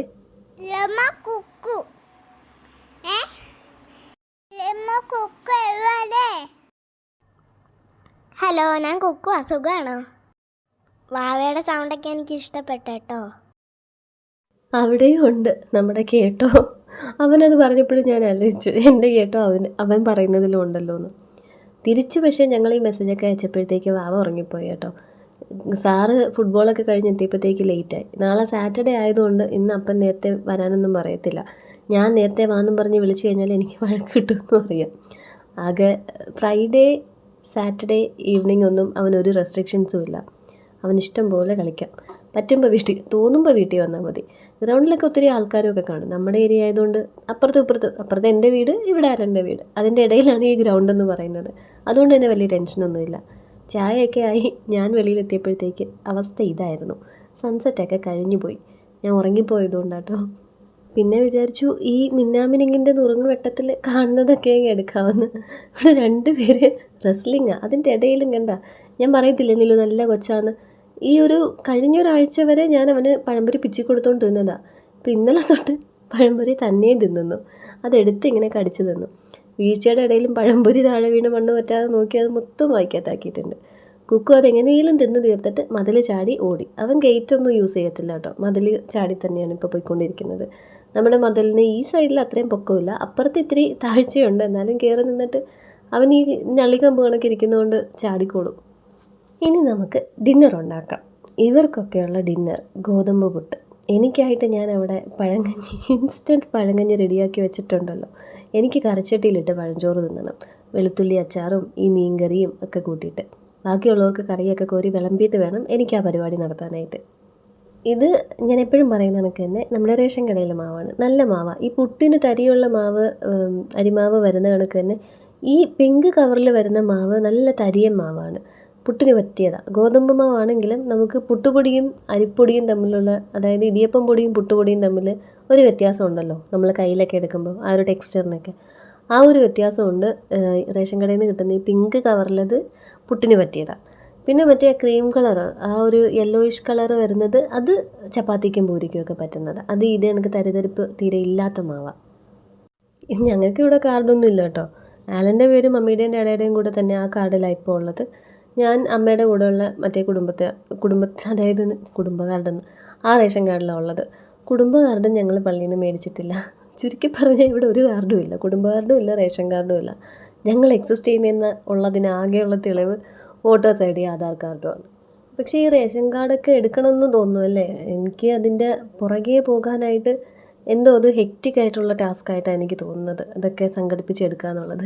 എല്ലാവരും വഴക്കൊക്കെ പറയും കേട്ടോ എപ്പോഴെങ്കിലും പറയുമ്പോഴത്തേക്ക്, എന്താ റേഷൻ കാർഡ് മാറ്റാത്തത്, പേര് മാറ്റണം, അതൊന്ന് വെട്ടി ഇതിൽ ചേർക്കണം, വേറെ ഇതാക്കണം അങ്ങനെയൊക്കെ പറഞ്ഞിട്ട്. പള്ളിയിൽ പോകണം, കുടുംബ കാർഡ് മേടിക്കണം. ആക്ച്വലി പള്ളിയിൽ നിന്ന് നമുക്ക് ഈ കുടുംബ കാർഡ് കിട്ടുന്നത് കൊച്ചിൻ്റെ മാമോദീസയ്ക്കാണ് നമ്മൾ ഒരു കുടുംബമാവുന്നത്. ഒഫീഷ്യലി നമ്മളൊരു കുടുംബമായല്ലോ. ഞങ്ങൾ നദാൻ്റെ കുക്കുവിൻ്റെ ബാപ്റ്റിസം എടുത്തിട്ടുണ്ട്, നിലൂനെ എടുത്തിട്ടില്ല. അപ്പോൾ ആ സമയത്ത് പള്ളിയിൽ ചെന്നപ്പോഴത്തേക്ക് ബാപ്റ്റിസം ഒക്കെ കഴിഞ്ഞ് ഞങ്ങൾ പോയി അച്ഛനെ മേടയിൽ പോയി കണ്ടു. പുള്ളി വിഷ് ചെയ്തിട്ട് ഞങ്ങളിങ്ങ് തിരിച്ചും പോരുന്നു. എന്തോ ഇനി അന്നിരുന്ന് അച്ഛന് മറന്നു പോയതാണോ അതോ ഞങ്ങൾക്ക് പിന്നെ അറിയത്തില്ലായിരുന്നു ആ ഒരു സമയത്തായി തരുന്നതെന്ന്. ആ ഒരു മൊമെൻറ്റിലാണ് നമുക്ക് കുടുംബ കാർഡ് അവിടെ റെഡിയാക്കി തരുന്നത്. ഒരു കാർഡ്, ഒരു ബുക്ക് എടുത്ത് അതിൽ അപ്പൻ്റെ പേരായിട്ട് അലൻ്റെയും എൻ്റെയും കൊച്ചിൻ്റെയും ഒക്കെ പേര് എഴുതിയിട്ട് നമ്മുടെ ഒരു കുടുംബ കാർഡ് എന്നുള്ള രീതിയിൽ അത് തരും. എല്ലാ ആൾക്കാർക്കും മാമോദീസയ്ക്കാണ് കൊടുക്കുന്നത്. ആദ്യത്തെ കൊച്ചിൻ്റെ മാമോദീസയ്ക്കാണ് അത് കിട്ടുന്നത്. എന്തോ ഞങ്ങൾ അങ്ങോട്ടും ഇങ്ങോട്ടും ഷേക്കാനും കൊടുത്ത് തിരിച്ചു വന്നു. അങ്ങനെ ഒരു കാര്യം അച്ഛൻ പറഞ്ഞതുമില്ല, ഞങ്ങൾ ചെയ്തതുമില്ല. അതുകൊണ്ട് എന്താ, റേഷൻ കാർഡും ഇല്ല, പള്ളി വകയുള്ള കുടുംബ കാർഡും ഇല്ല. പള്ളിയിൽ നിന്നുള്ള പിരിവൊക്കെ പിന്നെ ഈ കുടുംബ കാർഡിൻ്റെ ഒരു ബേസിസിലാണ് കേട്ടോ. നമ്മൾ പിന്നീട് എന്തെങ്കിലും ആവശ്യമുണ്ടെങ്കിൽ, ഇപ്പോൾ കുക്കുവിന് നമ്മൾ ഹോളി കമ്മ്യൂണിയൻ ഒന്നും എടുക്കുന്നില്ല, പുത്തൻ കുർബാനയൊക്കെ ഉണ്ടെങ്കിൽ നമ്മുടെ അതേ കുടുംബ കാർഡ് ചോദിക്കും. എന്നിട്ട് ഇത്രയും നാളും പള്ളിയിൽ കെട്ടാനുള്ള വരികൾ, പിന്നെ സെമിത്തേരിക്ക് കൊടുക്കാനുള്ളത്, അങ്ങനെ കുറേയൊക്കെ ഉണ്ടാവും, മുടങ്ങിക്കിടക്കുന്ന കുറേയൊക്കെ ഉണ്ടാവും. അതെല്ലാം അടച്ചു കഴിഞ്ഞിട്ട് അത് ആ കാർഡിൽ എൻ്റർ ചെയ്ത് കഴിഞ്ഞാൽ നമ്മുടെ പരിപാടി നടക്കത്തുള്ളൂ. അതാണ് ഈ കുടുംബ കാർഡ് കൊണ്ടുള്ള മറ്റൊരു നേട്ടം. അത് പറഞ്ഞപ്പോഴാണ് ഇന്ന് ഞാൻ അംഗൻവാടിയിൽ ആ മീറ്റിങ്ങിന് പോയപ്പോഴേ അവർ അവിടുന്ന് പറഞ്ഞിട്ടുണ്ടായിരുന്നു, സ്കൂളിൻ്റെ എന്തെങ്കിലും ഇനിയിപ്പോൾ ഒഫീഷ്യൽ കാര്യങ്ങൾക്ക് നമ്മൾ ഡോക്യുമെൻറ്റേഷനൊക്കെ പോയാൽ സ്കൂള് ഹരിതകർമ്മസേനയ്ക്ക് കൊടുക്കുന്ന ആ ഒരു കാർഡും റെസിപ്റ്റും ചോദിക്കും. അതേ കണക്ക് തന്നെ വീടുകളിലും അത് നിർബന്ധമാക്കുക. കാരണം ആരും കൊടുക്കുന്നില്ല. എന്നിട്ട് എപ്പോഴും ഇവർ ഈ ഡെങ്കുവിൻ്റെ കാര്യമൊക്കെ ചെക്ക് ചെയ്യാൻ വീടുകളിൽ ചെല്ലുമ്പോൾ പിള്ളേരുടെ ടോയ്സ്, പാത്രങ്ങൾ, ചിരട്ടകൾ, ഇതെല്ലാം വേസ്റ്റ്, പ്ലാസ്റ്റിക് കവേഴ്സ് എല്ലാം വെളിയിൽ കിടക്കും. അതിലൊക്കെ വെള്ളം നിറഞ്ഞിരിക്കും. പക്ഷേ ഇവരാരും ഹരിതകർമ്മസേനയ്ക്ക് ഇത് കൊടുക്കുന്നില്ല. അവർ വരുമ്പോഴത്തേക്ക് എന്തെങ്കിലുമൊക്കെ പറഞ്ഞ് തിരിച്ചു വിടുവാണ്. അതുകൊണ്ട് തന്നെ ഇപ്പോൾ എന്തോ ഇത് മാൻഡേറ്ററി ആക്കുന്നുണ്ടെന്ന്. പലയിടത്തും അത് ആയി എന്നാണ് ഞാൻ തിരിച്ച് സ്കൂളിൽ വന്ന് ടീച്ചേഴ്സിനോട് പറഞ്ഞപ്പോൾ അവർ പറയുന്നത്, എടാ ഇങ്ങനെ ആയി, നമ്മളിപ്പോൾ എന്തെങ്കിലും അക്ഷയ സെൻറ്ററിലൊക്കെ എന്തിനെങ്കിലും പോയാൽ തന്നെ അവർ ഇതിൻ്റെ റെസിപ്റ്റൊക്കെ ചോദിക്കുന്നുണ്ട്. ഇപ്പോൾ ആൾക്കാർ അതുകൊണ്ട് ഇതിനു വേണ്ടി ഓടി നടക്കുന്നുണ്ടെന്ന്. എന്തായാലും ഇവിടെ റെസിപ്റ്റൊന്നും ഞാൻ സൂക്ഷിച്ചിട്ടില്ല. അതിൻ്റെ ഒരു കാർഡുണ്ട്, അതും ഡാഡയുടെ പേരിൽ തന്നെയാണ് എഴുതിയേക്കുന്നത്. പക്ഷേ നമ്മളാണ് എമൗണ്ട് പേ ചെയ്ത് കൊടുക്കുന്നത്. പിന്നെ ഇവിടുത്തെ ഹരിതകർമ്മസേനക്കാർ കറക്റ്റായിട്ട് വരുത്തൊന്നുമില്ല കേട്ടോ. എൻ്റെ ഒരു ഫ്രണ്ട് മെമ്പറാണ്, പുള്ളിക്കാരത്തിയുടെ വാർഡിൽ ഹരിതകർമ്മസേനയ്ക്ക് ട്രോഫിയും മെഡലും ഒക്കെ കിട്ടിയായിരുന്നു, നല്ല വർക്കിങ്ങിന്. അപ്പോൾ ഞാൻ മെമ്പർ വഴി ഞാൻ മനസ്സിലാക്കിയതാണ് അവർക്ക് ഓരോ മാസവും ഇന്ന സാധനങ്ങൾ എടുക്കണം എന്നൊക്കെ ഒരു സ്പെസിഫിക് ആയിട്ടുള്ളൊരു സംഭവം ഉണ്ട്. പക്ഷേ ഇവിടെ ഉള്ളവർ അങ്ങനെ അതൊന്നും എടുക്കത്തില്ല. ഞാൻ ഓപ്പണായിട്ട് പറയുമോ, ഇനിയിപ്പോൾ ഇതിന് വരുന്നവരൊക്കെ ഈ വീഡിയോ കാണുന്നവരായിരിക്കും. ഇവിടെ വന്നു കഴിഞ്ഞാൽ പ്ലാസ്റ്റിക് കവേഴ്സ് മാത്രമേ എടുക്കത്തുള്ളൂ. അതും അവർക്ക് കയ്യിൽ കൊണ്ടുപോകാൻ പറ്റുന്ന രീതിയിൽ ഒരു ചാക്കിലേക്ക് അമർത്തി കെട്ടിയാണ് കൊണ്ടുപോകുന്നത്. ബാക്കി അല്ലെങ്കിൽ കുപ്പിയോ ലെതറിൻ്റെ വേസ്റ്റോ ഒന്നും അവർ ചോദിക്കാറുമില്ല, എടുക്കാറുമില്ല. പിന്നെ ഇപ്പോൾ ഞാൻ ഈ സ്കൂളിൽ പോകുന്നത് കൊണ്ടും ഞാൻ സ്കൂളിൽ പോയി കഴിയുന്ന ടൈമിൽ ലില്ലിയംചീടത്തൊക്കെ പോയി ഇരിക്കുന്നത് കൊണ്ടും ഇവിടെ കാണത്തില്ലല്ലോ. 2-3 മാസം ആകുമ്പോഴത്തേക്ക് നമ്മുടെ ഇവിടുത്തെ വേസ്റ്റൊക്കെ കൂടും. പിന്നെ ഞാൻ ചെയ്യുന്ന പരിപാടി ഇതുകൊണ്ട് സ്കൂളിൽ വെക്കലാണ്. അവിടുന്ന് കൊടുക്കുന്നതിൻ്റെ കൂട്ടത്തിൽ ഇത് പോകുമല്ലോ. അവിടെ കറക്റ്റായിട്ട് വരും. അവിടുത്തെ പേയ്മെൻറ്റിലും ചെറിയ വ്യത്യാസമുണ്ട്. അവിടെ 200 എങ്ങാണ്ട് വെച്ചിട്ടാണ് പേ ചെയ്യേണ്ടത്. ഇതൊന്നുമല്ല വിറ്റ്. ഞങ്ങൾ സ്കൂളിൽ കഴിഞ്ഞതിന് മുമ്പത്തെ വർഷം തന്നെ സ്കൂൾ പ്ലാസ്റ്റിക് മുക്തമാക്കിയിരുന്നു. അതായത് നമ്മളൊന്നും പ്ലാസ്റ്റിക്കിൽ കൊണ്ടുവരാൻ സമ്മതിച്ചിരുന്നില്ല. പാക്കറ്റിൽ സ്നാക്സ് കൊണ്ടുവരരുത്, കവേഴ്സ് കൊണ്ടുവരരുത്. അപ്പോഴാണ് ഇവർ വന്നിട്ട് പറയുന്നത്, പ്ലാസ്റ്റിക് ഉണ്ടെങ്കിലും ഇല്ലെങ്കിലും നിങ്ങൾ മാസം മാസം അടയ്ക്കേണ്ട കാശ് അടയ്ക്കണം. അപ്പോൾ പിന്നെ വെറുതെ ഇങ്ങനെ കാശ് അടയ്ക്കുന്നത്. അതുകൊണ്ട് ഇപ്പോൾ ആ ഒരു കാര്യത്തിൽ സ്കൂൾ ചെറുതായിട്ട് ലീനിയൻ്റ്, അല്ലാതെ ഞങ്ങളിപ്പോൾ പ്ലാസ്റ്റിക്കിന് എവിടെ പോകാനാണ്. അപ്പോൾ ഇത് കണ്ടോ, നമ്മളൊരു നല്ല കാര്യം ചെയ്യാൻ പോയപ്പോഴത്തേക്ക് ഇങ്ങനെ പല വഴിയിൽ പല പണിയാണ്. ആ വഴി എന്തായാലും അത് നടക്കത്തില്ല. ചുരുക്കി പറഞ്ഞാൽ സ്കൂൾ പ്ലാസ്റ്റിക് മുക്തമാക്കാൻ പറ്റത്തില്ല. ഞങ്ങൾ ഒരു വർഷം കംപ്ലീറ്റ്ലി അത് അങ്ങനെ ആക്കി വെച്ചിരുന്നു. പിന്നെ ഇവർ വന്നിട്ട് അത് നിങ്ങളുടെ പേരിൽ കേസാവും എന്നൊക്കെയാണ് പറയുന്നത്, നമ്മളങ്ങനെ പ്ലാസ്റ്റിക് കൊടുത്തില്ലെങ്കിൽ. പിള്ളേർ കൊണ്ടുവരാതെ ഞങ്ങൾ ഇപ്പോൾ പ്ലാസ്റ്റിക് എവിടെ നിന്ന് കൊടുക്കാനാണ്? അപ്പോൾ പിന്നെ കൊണ്ടുവരാൻ പറഞ്ഞല്ലേ പറ്റൂ. അങ്ങനെ ഇപ്പം എന്തായാലും അവർ വരുമ്പം സ്കൂളിൽ ഒരു 200 റുപ്പീസും കൊടുത്ത് പ്ലാസ്റ്റിക്സും കൊടുക്കുന്നുണ്ട്. വീട്ടിൽ വരാത്തത് കൊണ്ട് ഇവിടെ നിന്നുള്ളതൊക്കെ ഞാൻ കൊണ്ട് സ്കൂളിൽ വെച്ചിട്ടും കൊടുക്കുന്നുണ്ട്. അത് വീട്ടിൽ വരാത്തത് കൊണ്ടാണ് കേട്ടോ. ഞാനിവിടെ ഉള്ള സമയത്ത് അവർ വരുന്നില്ല. ഇല്ലാത്ത സമയത്ത് വരുമ്പോഴത്തേക്ക് അമ്മയ്ക്ക് ഒരു പ്രാവശ്യം കണ്ട് അമ്മയ്ക്ക് അറിയത്തില്ലായിരുന്നു എവിടെ വെച്ചിരിക്കുന്നത്. ഞാൻ ഈ കുറച്ച് വീട്ടിൻ്റെ അകത്ത് നിറഞ്ഞു കഴിയുമ്പോൾ എടുത്ത് വലിയൊരു പാക്കറ്റിലാക്കിയിട്ട് സ്റ്റെയറിൻ്റെ അടിയിൽ കൊണ്ടുവയ്ക്കും. അല്ലെങ്കിൽ നിലു അത് കുത്തി തുറന്ന് ഓരോന്നൊക്കെ പറക്കിക്കൊണ്ട് വരും. അത് കഴിഞ്ഞിട്ട് ഞാൻ ടി വിയിൽ എന്തെങ്കിലും കാണാമെന്ന് വെച്ചിട്ട് ഇത്തിരി പഴയ മൂവിയാന്ന് തോന്നുന്നു, കുഞ്ഞൽദോ എന്നും പറഞ്ഞൊരു മൂവി ഇട്ടു. അപ്പോഴത്തേക്ക് കുക്കു സാറ് വന്ന് കുളിച്ചിട്ടൊക്കെ ഇരുന്നു. ചുമ്മാ തലയിലൊന്ന് തൊട്ട് നോക്കിയപ്പോൾ നിറച്ച് മണ്ണ്. അപ്പോൾ ചോദിച്ചപ്പോഴത്തേക്ക് പറയുക, ഡാൻഡ്രഫ് പോകാനായിട്ട് തലയിൽ മണ്ണ് വാരി ഇട്ടാൽ മതിയെന്ന്. കുക്കുവിനെ പേൻ നോക്കണ്ട, എന്നെ പേൻ നോക്കുമെന്നും പറഞ്ഞിട്ട് ചെറുത് ബഹളവും തുടങ്ങി. അവനെ ഉറക്കം വരാൻ തുടങ്ങുന്നതെന്ന് കണ്ടപ്പോഴത്തേക്ക് അമ്മ പതുക്കെ അവനെ എടുത്തിട്ട് വെളിയിൽ ഹാമക്കിലോട്ട് പോയിട്ടുണ്ട്. ആലനും അപ്പോഴത്തേക്ക് വന്നു കേട്ടോ. പുറത്ത് ഫ്രണ്ട്സുമായിട്ട് ഇരിക്കുമായിരുന്നു. കുക്കു സാറും ഒക്കെ അവിടെയായിരുന്നു. അങ്ങനെ ഞാൻ അവർക്ക് രണ്ടുപേർക്കുമുള്ള പുട്ടും മീൻ കറിയൊക്കെ എടുത്തുകൊണ്ടിരിക്കുക. കറി ഞാൻ ഒന്നും കൂടെ ചൂടാക്കിയായിരുന്നു. ഇവിടെ പാത്രമൊക്കെ കഴുകിയെടുക്കുന്ന സമയത്തിന് അതൊന്ന് തിളപ്പിച്ചെടുത്തായിരുന്നു. അപ്പോൾ തിളയ്ക്കുമ്പോൾ ഇതിങ്ങനെ കുറുകി വരികയും ചെയ്യും കേട്ടോ. ഇരുന്ന് വറ്റും കറിച്ചട്ടിയിലായതുകൊണ്ട് തന്നെ. അപ്പോൾ ഇന്നലത്തെ കാലം കുറുകിയ പരുവത്തിലാണ് കറി ഇപ്പോൾ ഇരിക്കുന്നത് കേട്ടോ. സിനിമ കൊള്ളാമോ എന്ന് ചോദിച്ചാൽ ഏതാണ്ട് നോട്ട്ബുക്ക് ഫിലിമിലെ അതേ സ്റ്റോറി ലൈനാണ്. പക്ഷെ ഞാൻ ഈ പടത്തിനെക്കുറിച്ച് അധികമൊന്നും കേട്ടിട്ടില്ല. കണ്ടുകൊണ്ടിരിക്കാൻ കൊള്ളാം. സിദ്ദിഖിൻ്റെ ക്യാരക്ടറൊക്കെ നല്ല രസമുണ്ട് കാണാനായിട്ട്. വളരെ ഒരു പോസിറ്റീവ് വൈബൊക്കെ തോന്നിക്കുന്ന ക്യാരക്ടർ. വിനീത് ശ്രീനിവാസനുണ്ട്. പക്ഷെ ഞാൻ ഒരു പോസ്റ്റർ പോലും കണ്ടതായിട്ട് ഞാൻ ഓർക്കുന്നില്ല. കുറച്ച് വർഷം പഴയ പടമാണെന്ന് തോന്നുന്നു. എന്തായാലും കണ്ടു, കുഴപ്പമില്ല. ഒരു തവണ കാണാനായിട്ട് കൊള്ളാം. അങ്ങനെ ഒരു തവണ കാണാനേ കൊള്ളൂ അങ്ങനെയല്ല കേട്ടോ. ഒരു ഫീൽ ഗുഡ് മൂവി, ഒരു വളരെ പോസിറ്റീവ് വൈബ് തരുന്നൊരു മൂവി. കഥ മുഴുവൻ നെഗറ്റീവ് ആണെങ്കിലും എല്ലാത്തിൻ്റെ അവസാനം പോസിറ്റീവാണ്. അത് കഴിഞ്ഞിട്ട് ഞാൻ എൻ്റെ പഴങ്കഞ്ഞിയും അപ്പുറത്തൊരു കിണ്ണിയിൽ ഇത്തിരി വെളുത്തുള്ളി അച്ചാറെടുത്ത് വെച്ചിട്ടുണ്ട് കേട്ടോ. അതൊക്കെ കൂട്ടി കഴിച്ചു. പിന്നെ ഇവരുടെ കാർഡ് കളി തുടങ്ങി. ഫിലിം തീർന്നപ്പോൾ ഞാനും പോയി കിടന്നുറങ്ങി. നിലു ഇന്ന് അമ്മയുടെ കൂടെയാണ് കിടക്കുന്ന താഴെ. എൻ്റെ ഉറക്കമൊന്ന് നല്ല രീതിയിൽ ബാലൻസ് ചെയ്യാനാണ് കേട്ടോ എനിക്ക് അവധിയുള്ള ദിവസങ്ങളിൽ അവൻ അമ്മയുടെ കൂടെ താഴത്ത് കിടത്തുന്നത്. എന്നാലേ എനിക്ക് നേരം വെളുക്കുന്നവരെ ഉച്ച വരയ്ക്ക് ഉറങ്ങാൻ പറ്റത്തുള്ളൂ. ഇന്ന് എന്തായാലും ഉച്ചവരെ ഒന്നും പോയിട്ടില്ല. രാവിലെ ഒരു 10 ആയപ്പോഴത്തേക്ക് ഞാൻ എണീറ്റു. ഇന്നലെ രാത്രി കുറച്ചധികം ഗോതമ്പ് പുട്ട് ഉണ്ടാക്കിയത് ആ ഡിഷിലിരിക്കുന്നതാണ് എൻ്റെ ഒരു ധൈര്യം ഇത്ര നേരം കിടന്നുറങ്ങാൻ. താഴത്ത് വന്നപ്പോഴത്തേക്ക് അമ്മ അതാണ് എൻ്റെ അടുത്ത് ചോദിച്ചുകൊണ്ടിരിക്കുന്നത്, പുട്ടുണ്ട്, കറി നീ ഉണ്ടാക്കിയില്ലല്ലോ, എന്താ പ്ലാനെന്ന്. അപ്പോൾ കുറച്ച് പഴം, അല്ല 2-3 പഴം ഇരിപ്പുണ്ട് ഫ്രിഡ്ജിൽ. എനിക്കും കുക്കു സാറിനുമൊക്കെ പഴം മതി. ആലൻ പഴവും കൂട്ടി കഴിക്കത്തില്ലല്ലോ. അപ്പോൾ കുറച്ച് പഴങ്കഞ്ഞി ഇരിപ്പുണ്ട്. പഴങ്കഞ്ഞി നിർമ്മിച്ചെടുത്തതാണ്. ഫ്രിഡ്ജിലിരുന്ന ചോറും പിന്നെ ഇന്നലെ ബാക്കി വന്ന കുറച്ച് ചോറും ഞാൻ ഇന്നലെ പഴങ്കഞ്ഞിക്കായിട്ട് ഇട്ടേന്ന് ഒരു പോർഷൻ ഞാനെടുത്ത് കഴിച്ചായിരുന്നല്ലോ രാത്രി തന്നെ. അപ്പോൾ അതിൻ്റെ കുറച്ച് ബാക്കിയുണ്ടായിരുന്നു. ഫ്രിഡ്ജിൽ കുറച്ച് ചോറ് അമ്മ ആട്ടാനായിട്ട് ഇടയ്ക്ക് എപ്പോഴും മാറ്റി വയ്ക്കും. എല്ലാ ദിവസവും രാത്രിയാകുമ്പോൾ കുറച്ച് ചോറെടുത്ത് മാറ്റി വയ്ക്കും. അപ്പം ഉണ്ടാക്കാൻ ഞാൻ എപ്പോഴാണ് പറയുന്നതെന്ന് പറയാൻ പറ്റത്തില്ല. എനിക്ക് കൊതി തോന്നുമ്പോൾ ഞാൻ പറയും. അപ്പോൾ അതിനാട്ടാനായിട്ട് അമ്മ എടുത്ത് മാറ്റി വയ്ക്കും. അപ്പോൾ അതൊക്കെ അമ്മ ചേർത്ത് അതിൽ ഉള്ളിയും പച്ചമുളകും ഒക്കെ അരിഞ്ഞ് വെച്ചിട്ടുണ്ട്. പിന്നെ നമ്മുടെ ഉള്ളിയും മുളകും വെളിച്ചെണ്ണയിൽ ചെറിയുള്ളിയും പുളിയും മുളക് പൊടിയും ഉപ്പും ഒക്കെ ഇട്ടത് കുഴച്ച് അവിടെ കഞ്ഞിയുടെ മേലിൽ ഉള്ളിയും മുളകുമായിട്ട് അമ്മ റെഡിയാക്കി വെച്ചിട്ടുണ്ട്. നിലുവിനെ ഞാനിപ്പോൾ ഈ വീഡിയോയ്ക്ക് ഓഡിയോ ആഡ് ചെയ്യുന്നത് വരെ കണ്ടിട്ടില്ല. രാവിലെ എണീറ്റ് അമ്മയും അവനുമായിട്ട് വില്യംസിൻ്റെ വീട്ടിൽ പോയതാണ്. ഉച്ചയ്ക്ക് അമ്മ വന്നപ്പോൾ പറയുന്നത് കേട്ടോ, അവിടുന്ന് അമ്മയുടെ അനിയത്തിയും മോനും കൂടെ വന്നപ്പോൾ അവരുടെ കൂടെ അവരുടെ വീട്ടിലേക്ക് പോയെന്ന്. വില്യംസിൻ്റെ വീട്ടിൽ രാവിലെ ദോശയായിരുന്നു. അതുകൊണ്ട് അമ്മച്ചി വിളിച്ച് അമ്മയെടുത്ത് നിലുവിന് അവിടെ കൊണ്ട് ഭക്ഷണം കൊടുക്കാമെന്നും പറഞ്ഞിട്ട് അങ്ങനെയാണ് ഇവിടുന്ന് അങ്ങോട്ട് പോയത്. അപ്പോൾ എൻ്റെ ബ്രേക്ക്ഫാസ്റ്റിൻ്റെ പ്ലാനൊക്കെ അറിയാനായിട്ടാണ് എൻ്റെ തലവട്ടം കണ്ടപ്പോൾ അമ്മ അപ്പുറത്തുനിന്ന് ഇപ്പുറത്തേക്ക് വന്നത്. അമ്മ ഇവിടെ ഇരിക്കത്തില്ല കേട്ടോ. അമ്മയ്ക്ക് ലില്ലിയംസിയുടെ കൂടെ ഇരിക്കുന്നതാണ് ഇഷ്ടം, എൻ്റെ കൂടെ ഇരിക്കുന്നതിനേക്കാളും. അമ്മച്ചി അവിടെ മിനിയാൻ്റെ കടയിൽ പോയി കഴിഞ്ഞാൽ ഒറ്റയ്ക്കാണ്. അപ്പോൾ ഈ മീൻ കണ്ടിച്ചു കൊടുക്കാനോ അല്ലെങ്കിൽ എന്തെങ്കിലും അരിഞ്ഞു വയ്ക്കാനോ ഒക്കെ ആയിട്ട്. പിന്നെ നിലുവിനും അവിടെ ആകുമ്പോഴത്തേക്ക് സേറമോളുടെ വീടും കുരിശടിയും പറമ്പും ഒക്കെ ഇങ്ങനെ അടുത്തല്ലേ. അപ്പോൾ ഇവിടുത്തെ കണക്ക് ആരെയും ശല്യപ്പെടുത്തിക്കൊണ്ടൊന്നും നിൽക്കത്തില്ല. അവൻ്റെ പാട്ടിനെ ഇങ്ങനെ കളിച്ച് നടന്നോളും. സേറയും കൂടെ ഉണ്ടെങ്കിൽ പിന്നെ പറയണ്ട. അപ്പോൾ ഞാൻ നേരെ വന്ന് കാപ്പിക്കുള്ള വെള്ളം വെച്ചിട്ടുണ്ട്. ഞാൻ ഇന്ന് ബ്രേക്ക്ഫാസ്റ്റ് എടുക്കുന്നില്ല കേട്ടോ. എനിക്ക് ഇന്നത്തെ നമ്മുടെ ലഞ്ചിൻ്റെ മെനു ഞാൻ തീയലുണ്ടാക്കാനാണ് പ്ലാൻ ചെയ്യുന്നത്. തീയലുണ്ട്, ഉണക്ക വറുത്തതിരിപ്പുണ്ട്. അപ്പോൾ എനിക്ക് പഴങ്കഞ്ഞി കുടിക്കാൻ തോന്നുന്നു. അപ്പോൾ ഈ കഞ്ഞിയുടെ ബാക്കി വരുന്ന ചോറിലും കഞ്ഞിവെള്ളത്തിലും ഇന്നാവുന്ന ചോറൊന്ന് കുറച്ചിട്ട് വെച്ചാൽ വീണ്ടും എനിക്ക് പഴങ്കഞ്ഞി ഉണ്ടാക്കിയെടുക്കാം. അപ്പോൾ ഉച്ചയ്ക്കും ഇന്നലെ രാത്രിയൊക്കെ ഈ പഴങ്കഞ്ഞി കഴിച്ചതുകൊണ്ട് ഇനി ഒരുപാട് അങ്ങോട്ട് എന്താ പറയണ്ടേ, ഫുഡ് അടിക്കണ്ട എന്ന് വിചാരിച്ചിട്ട് ബ്രേക്ക്ഫാസ്റ്റ് സ്കിപ്പ് ചെയ്യാമെന്ന് വിചാരിച്ചു. അങ്ങനെ ഞാൻ കോഫി മാത്രമേ എടുക്കുന്നുള്ളൂ രാവിലെ. തീയലിനായിട്ടുള്ള തേങ്ങ കുറച്ച് ഈ ഫ്രിഡ്ജിൽ നമ്മളിപ്പോൾ തോരനോ പുട്ടിനോ ഒക്കെ തേങ്ങ തിരുകുവാണെങ്കിൽ ബാക്കി തേങ്ങ ഇങ്ങനെ അമ്മ കൊണ്ട് ഫ്രിഡ്ജിൽ വെച്ചിരിക്കുമല്ലോ, ഞാനായാലും ഫ്രിഡ്ജിൽ വയ്ക്കും. പക്ഷേ അത് പിന്നെ എനിക്ക് ചമ്മന്തിക്കും തോരനും ഒന്നും ഞാൻ എടുക്കത്തില്ല. പുട്ട് പുഴുങ്ങാനാണെങ്കിൽ എനിക്ക് ഫ്രഷായിട്ട് തേങ്ങ വേണം. മറ്റേ ഫ്രിഡ്ജിൽ ഇരിക്കുന്ന സാധനത്തിൻ്റെ വെള്ളമൊക്കെ പോയിട്ട് അതൊരുമാതിരി ഉണങ്ങിയ തേങ്ങ പോലെ ഇരിക്കും.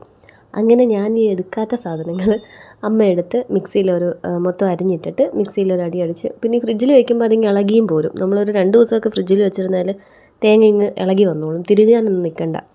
അമ്മ അത് ജാറിലിട്ട് ഇങ്ങനെ വറുത്ത് ഒരു പരുവത്തിന് വറുത്ത് വെച്ചിരിക്കും. ഈ ഒരു കളറിൽ വറുത്ത് വെച്ചിരിക്കും. അത് ഞാനിപ്പോൾ തീയലിനായിട്ട് കുറച്ചധികം എടുത്തിട്ടുണ്ട്. രാത്രിയും തീയൽ തന്നെ ആക്കാനാണ് എൻ്റെ പ്ലാൻ. അതിലേക്ക് ഇപ്പോൾ ഞാൻ ആഡ് ചെയ്ത് കൊടുത്തത് ചെറിയ ജീരകം, നമ്മുടെ സാദാ ജീരകവും കുറച്ച് കുരുമുളകും കൂടെയാണ്. ഇതെല്ലാം കൂടി ഇട്ടിട്ട് ഇതിങ്ങനെ ഒന്ന് ഇടയ്ക്കിടയ്ക്ക് ചിക്കി കൊടുത്താൽ മതി. അവിടെ കോഫിയൊക്കെ ആവുന്ന സമയത്തേക്കിന് ഇത് നമുക്ക് ഓഫ് ചെയ്ത് വെക്കാൻ പറ്റും. ഇത് നല്ലപോലെ തണുത്തിട്ട് മിക്സിയുടെ ജാറിൽ വെള്ളം തൊടാതെ അരച്ചെടുക്കണം. അപ്പോൾ അത് ചട്ടി ഒന്ന് ചൂടായൊക്കെ തുടങ്ങിയപ്പോഴത്തേക്ക് ഇവിടെ കെറ്റിലിലെ വെള്ളമൊക്കെ റെഡിയായി. ബോട്ടിലൊക്കെ സ്റ്റെറിലൈസ് ചെയ്തു. രാവിലെ അവൻ അമൃതം കുടിച്ചത് ഒരു 4-4:30 പരുവത്തിനാണ് അവൻ അമൃതം മൊത്തം കുടിച്ചതെന്ന്. അപ്പോൾ രാവിലെ അവൻ പാല് കുടിച്ചിട്ടില്ല. എണീറ്റപ്പോൾ തന്നെ അവിടെ പോയി ദോശ കഴിക്കാനായിട്ട് പോയി. അവന് ദോശ അമ്മ കൊടുത്തു എന്ന് പറഞ്ഞു. ആൻഡ് സോ രാവിലത്തെ പാല് കൂടി ഇതുവരെ നടന്നിട്ടില്ല. അപ്പോൾ പാല് ചോദിച്ചാൽ കുപ്പി സ്റ്റെറിലൈസ്ഡ് ആയിട്ട് ഇരുന്നോട്ടെ എന്ന് കരുതിയിട്ട് ഞാനിപ്പോൾ അതങ്ങ് സ്റ്റെറിലൈസ് ചെയ്ത് വെച്ചു, ചൂടുവെള്ളം ഒഴിച്ച് വെച്ചു. എന്നിട്ട് നമ്മുടെ കോഫി പുതിയ കപ്പ് വന്നപ്പോഴത്തേക്ക് ആ കപ്പിന് നല്ല ഭംഗി. എൻ്റെ കപ്പാണെങ്കിൽ മങ്ങിയിരിക്കുന്നു. ഞാനാണ് കേട്ടോ ലിയോ. അത് പൈസസിൻ്റെ കപ്പ് നേരത്തെ പൊട്ടിയപ്പോൾ ഞാൻ ഇപ്പോൾ ഒരെണ്ണം ഓർഡർ ചെയ്തതാണ്. അതാണെങ്കിൽ ഈ ലിയോ പൈസസ് ഞാൻ ഒരു സൈറ്റിൽ നിന്ന് തന്നെയാണ് മേടിച്ചത്. പക്ഷേ മുമ്പ് വന്ന കളറല്ല, നല്ല ഒരു ഡാർക്ക് ബ്ലാക്കും ആ 2 ഫിഷിന് ഒരു ബ്ലൂ ഷെയ്ഡും ഒക്കെ ഉണ്ട്. മറ്റേതൊരു ഗ്രേ കളറായിരുന്നു. എൻ്റെ കപ്പ് കണക്ക് തന്നെ ഏകദേശം ഒരു നടുക്ക് മിഡിൽ പോർഷനിൽ ഇത്തിരി ബ്രൗൺ കളർ പോലെയായിരുന്നു, പിച്ച് ബ്ലാക്ക് അല്ലായിരുന്നു. അപ്പോൾ അത് നല്ല രസമുണ്ട് കാണാൻ. ഇനിയിപ്പോൾ എൻ്റെത് പൊട്ടിയിട്ട് വേണം എനിക്ക് അടുത്തത് മേടിക്കാനായിട്ട്. അപ്പോൾ നമ്മുടെ തേങ്ങ വറുത്തത് നമുക്ക് വേണ്ട കളറിൽ ഇത് നിർത്താം കേട്ടോ. എനിക്ക് നല്ല ഡാർക്ക് കളർ വേണം. തീയൽ എന്ന് പറഞ്ഞാൽ അതങ്ങനെ വറുത്തരച്ച കറി നല്ല തീയൽ പോലെ ഇരിക്കണം. നല്ല കടുത്ത കളർ വേണം. ഒരു ലൈറ്റ് ബ്രൗണൊക്കെ മതിയെങ്കിൽ ഇതിന് മുന്നേ നിർത്താം. ആ തീ ഓഫ് ചെയ്യുന്നതിന് തൊട്ട് മുമ്പ് നമുക്ക് ആവശ്യമുള്ള മുളക് പൊടിയും മല്ലിപ്പൊടിയും കൂടി ഇട്ട് കൊടുക്കണം. എന്നിട്ട് തീ ഓഫ് ചെയ്ത് വെക്കാം. ആ ഒരു ചൂട് മതി അതൊന്ന് മൂക്കാനായിട്ട്. തിര അടിക്കുന്നതുകൊണ്ട് മാത്രം കടൽ അവിടെ ഉണ്ടെന്ന് അറിയാൻ പറ്റുന്നുണ്ട്. ഈ സ്കൈ ഒക്കെ നല്ല ക്ലിയർ ആയതുകൊണ്ട് കടലിനും അതേ ഷെയ്ഡാണ്. എന്നിട്ട് ഞാൻ ദേ കോഫി കുടിക്കാനായിട്ടിരുന്നു. എന്നിട്ട് ഞങ്ങൾ ഇപ്പോൾ പ്ലാൻ ചെയ്യുന്നത് നിലുവിൻ്റെ ബർത്ത്ഡേനെ കുറിച്ചിട്ടാണ് ഈ സംസാരിച്ചുകൊണ്ടിരിക്കുന്നത് കേട്ടോ. നിലുവിൻ്റെ ബർത്ത്ഡേ November 30th അപ്പോൾ അത്യാവശ്യം നല്ലൊരു പരിപാടിയായിരിക്കും അന്നിവിടെ. അപ്പോൾ അതിൻ്റെ പ്ലാനിങ് എന്തൊക്കെ മേടിക്കണം എന്നൊക്കെ പറഞ്ഞുകൊണ്ടിരിക്കുക. അതിൻ്റെ ഇടയിൽ ഞാൻ ചിലന്തി വല മേളിലുണ്ട്, പറ്റുമ്പോഴത്തേക്ക് അതൊന്ന് ക്ലീൻ ആക്കുമെന്ന് പറഞ്ഞിട്ടുണ്ട്. അപ്പോൾ എൻ്റെ അടുത്ത് തിരിച്ചു പറഞ്ഞു പൊടിയുള്ളതുകൊണ്ട് മാസ്ക് വെച്ചിട്ട് ചെയ്താലും അത് ക്ലീൻ ആകുമെന്ന്. അങ്ങനെ ദേ കാപ്പി കുടിയൊക്കെ കഴിഞ്ഞിട്ട് ആലനുള്ള പഴങ്കഞ്ഞി ഞാൻ എടുത്ത് കൊടുക്കുവാണ്. അരിയാനുള്ള പച്ചക്കറികളൊക്കെയാണ് ഞാൻ കൊണ്ടുവന്ന് വെച്ചേക്കുന്നത് കേട്ടോ. ഞാൻ ഇന്ന് തീയലിന് വഴുതനങ്ങയും 2 വഴുതനയുണ്ട്. ആ 2 വഴുതനയും ഒടുക്കത്തെ ഈച്ച, ഒരു രക്ഷയില്ലാത്ത ഈച്ചയാണ് കേട്ടോ ഇവിടെ. ഇപ്പോൾ ഈച്ചയും കൊതുകും 6 മണി കഴിയുമ്പോഴത്തേക്ക് ഈച്ച എത്രത്തോളം ഉണ്ടായിരുന്നോ അത്രത്തോളം കൊതുകും വരും. അപ്പോൾ നമുക്ക് പച്ചക്കറികൾ എടുക്കാം. 2 വഴുതന എടുക്കുന്നുണ്ട്. വെണ്ടയ്ക്ക തീയലിടുന്നത് എനിക്ക് അധികം നല്ല, എനിക്ക് ഒട്ടും ഇഷ്ടമല്ല. വെണ്ടയ്ക്ക വഴുതനയാണ് എനിക്ക് ഇഷ്ടമല്ലാത്ത പച്ചക്കറികൾ. പക്ഷേ ഇന്ന് എന്തായാലും പച്ചക്കറി കുറവുള്ളതുകൊണ്ടും ഈ തീയൽ രാത്രിത്തേക്കും കൂടെ വേണമെന്നുള്ളതുകൊണ്ട് ഞാൻ കുറച്ച് വെണ്ടയ്ക്കയും കൂടെ ആഡ് ചെയ്യുന്നുണ്ട്. തക്കാളി ചെറുതായിരുന്നു വരുന്നത്, അതുകൊണ്ട് 2 പഴുത്ത തക്കാളി എടുത്തിട്ടുണ്ട്. പിന്നെ ഒരു ഉരുളക്കിഴങ്ങും കൂടെ എടുത്തു. 2 പച്ചമുളക്, ഒരു 6-7 വെണ്ടയ്ക്ക ഈ നോളം കണക്കിരിക്കുന്നതുകൊണ്ട് അത് കറീനെ അങ്ങനെ തന്നെ ആക്കും. പിന്നെ അതിന് നമുക്ക് ആദ്യം വെളിച്ചെണ്ണയിൽ വെണ്ടയ്ക്ക ഇട്ട് വഴറ്റി മാറ്റിയാൽ കുറച്ച് കുറഞ്ഞിരിക്കും. എന്നാലും എനിക്ക് വെണ്ടയ്ക്ക കടിക്കുന്നത് ഇഷ്ടമല്ല. അൺലെസ് ഇറ്റ് ഇസ് ഫ്രൈ ആണെങ്കിൽ കുറച്ചൊക്കെ തിന്നും, അല്ലെങ്കിൽ ഒട്ടും തിന്നാൻ പറ്റത്തില്ല, എനിക്കിഷ്ടമല്ല. കാക്കയുടെ നല്ല സൗണ്ട് ഡിസ്റ്റർബൻസസ് ഉണ്ടെന്ന് എനിക്കറിയാം. സാരമില്ല, അവരും ഭൂമിയുടെ അവകാശികളല്ലേ, നമുക്ക് അവരെയും കൂടെ അങ്ങ് സഹിക്കാം. ഇതിന് കുറച്ച് ഇഞ്ചിയും വെളുത്തുള്ളിയും കൂടെ വേണം. ഇഞ്ചിയാണെങ്കിൽ ഇപ്പോൾ മേടിക്കുന്നതൊക്കെ ഉണ്ടല്ലോ, തൂക്കം കൂടാനാണ് എന്തോ ആ മണ്ണ് കളയാതെ തന്നെയാണ് നമുക്ക് തൂക്കി തരുന്നത്. അതിനകത്ത് മൊത്തം ചെളി അഴുക്കുക. പിന്നെ ഞാൻ ഈ ബോർഡും എൻ്റെ കത്തി എല്ലാം കൂടെ ഒന്നും കൂടെ കഴുകേണ്ടി വന്നു. ലാസ്റ്റ് വാങ്ങിച്ചത് അമ്മയാട്ടോ. അമ്മ വേണമെങ്കിൽ അങ്ങനെ തന്നെ ധൃതി ഉണ്ടായിട്ടായിരിക്കും, പിരിവിനൊക്കെ പോകാനായിട്ടുള്ള സമയത്തും എല്ലായിരിക്കും അങ്ങനെ ആ ബോക്സിൽ തട്ടിയിട്ട് വെച്ച് അങ്ങ് പോയത്. അപ്പോൾ അത് ഞാൻ എടുത്ത് ഒന്ന് ക്ലീൻ ചെയ്തൊക്കെ വെച്ചിട്ടുണ്ട്. ക്ലീൻ ചെയ്തപ്പോഴത്തേക്ക് അതിൻ്റെ എത്ര കയ്യിൽ പിടിച്ചോ അതിൻ്റെ പകുതിയില്ല ഇഞ്ചി. അതാണ് ഞാൻ പറഞ്ഞ തൂക്കം കൂടാനായിട്ടായിരിക്കും ചിലപ്പോൾ ഈ ചെളി പുരട്ടി വെച്ചേക്കുന്നത്. ഇഞ്ചിയും വെളുത്തുള്ളിയും ചതയ്ക്കണം എന്നില്ല, ചെറുതായിട്ട് നുറുക്കിയാൽ മതി. ഈ പാത്രങ്ങൾ അധികം കഴുകാതിരിക്കാനായിട്ട് എല്ലാം കൂടെ ചോപ്പിംഗ് ബോർഡിൽ തന്നെ വെക്കണം എന്നുണ്ടായിരുന്നു, പക്ഷേ സ്ഥലം തികയത്തില്ല. ഇനി ഇത്തിരി കൂടുതൽ എടുത്തിട്ടുണ്ടല്ലോ പച്ചക്കറികൾ. അതുകൊണ്ട് ഞാൻ വേറൊരു പാത്രം എടുത്ത് അരിഞ്ഞതൊക്കെ അങ്ങോട്ടേക്ക് മാറ്റി. ഇഞ്ചിയും വെളുത്തുള്ളിയും നന്നേ ചെറുതായിട്ട് അരിഞ്ഞിട്ടുണ്ട്. പച്ചമുളക് മറ്റേ ആ തൈരുമുളക് പോലത്തെ സാധനമാണ് ഞാൻ എടുത്തേക്കുന്നത്. നല്ലൊരു മണമൊക്കെ വരുമല്ലോ. അപ്പോൾ ഒരു 2 എണ്ണം അരിഞ്ഞ് വെച്ചിട്ടുണ്ട്. നല്ല എരിവുണ്ട് കേട്ടോ അതിന്. പിന്നെ അതേ ഒരു പൊട്ടാറ്റോ. ഇതെല്ലാം ഏകദേശം ഒരു ഷേപ്പിൽ വരണമെന്നേ ഉള്ളൂ. അധികം ചെറുതാവണ്ട, അധികം വലുതുമാവണ്ട. പിന്നെ ഉരുളക്കിഴങ്ങ് അരിഞ്ഞു. പിന്നെ വെണ്ടയ്ക്ക മനസ്സോടെ അരിഞ്ഞു എന്ന് വേണം പറയാനായിട്ട്. വറുക്കാനായിട്ട് വാള ഇരിപ്പുണ്ട് കേട്ടോ, ഫ്രിഡ്ജിൽ മസാല പുരട്ടി ഇരിപ്പുണ്ട്. അപ്പോൾ തീയിലൊന്ന് നമുക്ക് ഗ്യാസിലേക്ക് വെച്ചിട്ട് വേണം വാള വറുത്തെടുക്കാനായിട്ട്. അത് അരപ്പ് പുരട്ടി തന്നെ ഇരിക്കുകയാണ്. ആ ഒരു 4 പീസോട് കൂടെ വാള അന്ന് നമ്മുടെ മീൻ കഴിഞ്ഞു. ഫ്രിഡ്ജിൽ ഇനി ഒന്നുമില്ല. ഞാൻ നാളെ ചിക്കൻ മേടിക്കാമെന്നാണ് വിചാരിക്കുന്നത്, വീണ്ടും കുഴിമന്തി ഉണ്ടാക്കാനായിട്ട്. അന്ന് ഉണ്ടാക്കിയിട്ട് അടിപൊളിയായിരുന്നു. അത് പക്ഷേ ആദ്യത്തെ ടൈമല്ലേ, എന്തായാലും നല്ലപോലെ വന്നടാ. അപ്പോൾ എനിക്ക് വീണ്ടും കഴിക്കാനായിട്ടൊരു കൊതി. അതുമാത്രമല്ല, ചിക്കൻ മേടിച്ച് കഴിഞ്ഞാൽ മൺഡേ ട്യൂസ്ഡേ ഒക്കെ അങ്ങ് കൂടും. പിന്നെ വെനസ്ഡേ വല്ലതും മീൻ മേടിച്ചാൽ മതി. അങ്ങനെ പച്ചക്കറികളൊക്കെ അരിഞ്ഞ് കഴിഞ്ഞപ്പോഴാണ് ഞാൻ സവാള അരിഞ്ഞിട്ടില്ല എന്ന് ഓർത്തത്. ആ സവാളയിലും കൂടെ നോളയായി. അല്ലെങ്കിൽ അതായിരുന്നു എൻ്റെ വെണ്ടയ്ക്ക ലാസ്റ്റ് അരിയാൻ വെച്ചത് അങ്ങനെയായിരുന്നു, പക്ഷേ സവാള മറന്നുപോയി. അങ്ങനെ ഇതെല്ലാം അരിഞ്ഞ് ജാറിൽ അരപ്പടിക്കാനായിട്ട് അങ്ങോട്ട് വെച്ചപ്പോഴത്തേക്ക് ഒരു അപ്പൂപ്പൻ കുറച്ച് ബെഡ്ഷീറ്റും സോഫ കവേഴ്സും ഒക്കെ ആയിട്ട് വന്നു കേട്ടോ. അവിടെ ന്യൂസ് ഇട്ടിട്ടുണ്ട് ടി വിയിൽ, മറ്റേ ഇലക്ഷൻ്റെ. പുള്ളി കുറച്ച് നേരം അതൊക്കെ കണ്ടുകൊണ്ടിരുന്നതായിരുന്നു. അങ്ങനെ നോക്കിയപ്പോൾ ഒന്നും അങ്ങനെ പ്യുവർ കോട്ടൺ അല്ല. പിന്നെ അങ്ങനെ വന്നതല്ലേ, വാങ്ങാതെ വിടുന്നത് എങ്ങനെയാണെന്ന് വിചാരിച്ച് ഞാൻ ഒരു ബെഡ്ഷീറ്റ് മേടിച്ചു. ഞാൻ മേടിച്ചത് ഏത് ബെഡ്ഷീറ്റായിരിക്കും ഒന്ന് ഗസ് ചെയ്ത് നോക്കുക കേട്ടോ. നിങ്ങൾ പറയുന്ന ആൻസർ ശരിയാണെങ്കിൽ ഞാൻ പറയാം. ആർക്കൊക്കെ എൻ്റെ മനസ്സറിയാമെന്നൊന്ന് ചുമ്മാ നോക്കാമല്ലോ, വെറുതെ ഒരു രസം. ഈ എല്ലാത്തിനും 750 റേറ്റ് ഉണ്ട്. ഇത് കോട്ടൺ അല്ല കേട്ടോ, നമ്മൾ മീഷോയിൽ നിന്നൊക്കെ കിട്ടുന്ന അതേ ഒരു ക്ലോത്ത് തന്നെയാണ്. കോട്ടൺ എന്നും പറഞ്ഞ് നമ്മളെ മീഷോ പറ്റിക്കത്തില്ലേ, അതേ തുണി തന്നെയാണ്. ഇതിപ്പോൾ മുറിച്ചാൽ 2 ബെഡിനിടാം. ഇതും അതേ കണക്ക്, അതേ വീതിയും അതേ നീളമാണ്. മുറിച്ച് കഴിഞ്ഞാൽ 2 ബെഡിനായിട്ടിടാം. പിന്നെ സോഫയുടെ കവറൊന്നും നമ്മൾ നോക്കാൻ നിന്നില്ല. ബെഡ് കവേഴ്സ് ഉണ്ടായിരുന്നു, പക്ഷേ ഇപ്പം മേടിച്ചേക്കുന്ന ബെഡ് കവർ തന്നെ ബെഡിലിടുന്നില്ല. അത് പുറത്ത് വിരിച്ചേക്കുക മടി കാരണം. എന്തായാലും പുതിയത് വാങ്ങിച്ചാലും അത് ബെഡിലിടത്തില്ല. ഈ നിലുവൊക്കെ കയറി സുസു വയ്ക്കുന്നതുകൊണ്ട് എപ്പോഴും പാടാണ് ഈ ഊരി കഴുകി ഉണക്കി തിരിച്ചൊക്കെ ഇടുന്നത്. ഷീറ്റ് പോലെ വിരിച്ച് കഴിഞ്ഞാൽ അങ്ങനെ എടുത്ത് കഴുകുകയും തിരിച്ചിടുകയും ചെയ്താൽ മതിയല്ലോ. അങ്ങനെ ഒരു ബെഡ്ഷീറ്റ് മേടിച്ചു. ഏതാണെന്ന് കമൻറ്റ് ചെയ്യണേ, നമുക്ക് നോക്കാമല്ലോ. അത് കഴിഞ്ഞ് നേരെ വന്നിട്ട് നമ്മുടെ ചോറ് അപ്പോഴത്തേക്ക് റെഡി ആയിട്ടുണ്ടായിരുന്നു. ഞാൻ എടുത്ത് മാറ്റി വെച്ചായിരുന്നു. അരി അടച്ചിട്ടു.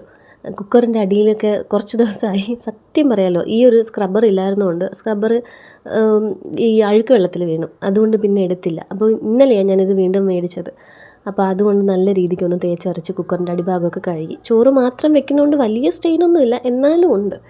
അങ്ങനെ വൃത്തിയായിട്ടൊക്കെ കഴുകി അരി അടച്ചിട്ട് ഇത് ഞാനൊരു 50 പ്രാവശ്യം ചെയ്യും കേട്ടോ ഡെയിലി, ഈ ഒരു സ്ഥലം തുടയ്ക്കുന്നത്. അതെങ്ങനെ വെള്ളം തെറിപ്പിച്ച് കിടന്നു കഴിഞ്ഞാൽ എനിക്കൊരു വൃത്തിയില്ലായ്മ പോലെ തോന്നും. അപ്പോൾ ഇനി നമുക്ക് ദ ഗ്രേറ്റ് ഇന്ത്യൻ തീയിൽ വയ്ക്കാം. തീയിൽ വെക്കാനായിട്ട് ഞാൻ വെളിച്ചെണ്ണ തന്നെയാണ് കേട്ടോ യൂസ് ചെയ്യുന്നത്. അതാണ് അതിൻ്റെ ഒരു രുചി. ഈ ഒരു ചട്ടി എടുത്തിട്ടുണ്ട്. തോനെ വെക്കാനായിട്ട് ഈ ചട്ടിയാണ് എൻ്റെ കയ്യിൽ ഏറ്റവും വലിയ ചട്ടിയായിട്ടുള്ളത്. ഇന്നലത്തെ മീൻകറിയൊക്കെ ഞാൻ ഫിനിഷ് ചെയ്ത് കഴുകി വെച്ചിരുന്നതായിരുന്നു. അതുകൊണ്ട് വലുതായിട്ട് ഉരച്ചും തേച്ചൊന്നും കഴുകിയിട്ടില്ല, ജസ്റ്റ് ഒന്ന് വെള്ളത്തിൽ കഴുകിയെടുത്തു. അതിലേക്ക് കുറച്ചധികം വെളിച്ചെണ്ണ ഒഴിച്ചിട്ടുണ്ട്. ഇനി ഇതിലോട്ട് കടുകും പിന്നെ ലേശം ചെറിയ ജീരകവും ഇട്ടിട്ട് കറിവേപ്പില ആഡ് ചെയ്ത് കൊടുക്കാം.